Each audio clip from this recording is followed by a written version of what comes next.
રાજકોટ શહેરના સહકાર main road પર બલેનો કાર ચાલકે સ્ટીયરિંગ પર કાબુ ગુમાવી ગંભીર અકસ્માત સર્જ્યો છે। કાર ચાલકે બે વાહનોને અડફેટે લઈ 3 વ્યક્તિઓને ઈજા પહોંચાડી છે। ઘટનાને પગલે સ્થળ પર લોકો એકત્રિત થાય તે પહેલા જ કાર ચાલક ત્યાંથી નાસી છૂટ્યો હતો। સમગ્ર ઘટનાના સીસીટીવી ફૂટેજ સામે આવ્યા છે। આ ઘટનામાં 2 વિદ્યાર્થી અને 1 વૃદ્ધ ઈજાગ્રસ્ત થતા તેમને તાત્કાલિક હોસ્પિટલ પહોંચાડવામાં આવ્યા હતા। પોલીસે હાલ આરોપીને ઝડપી લેવા ચક્રો ગતિમાન કર્યા છે।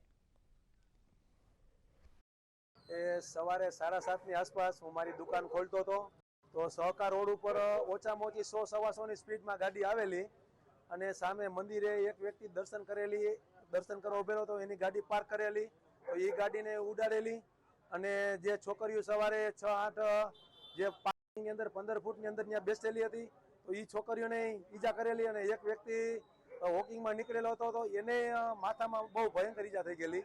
પછી મેં 108 ને ફોન કરેલો, 5 મિનિટમાં એ લોકો આવી ગઈ હતી, કાર ચાલક ભાગી ગયેલો।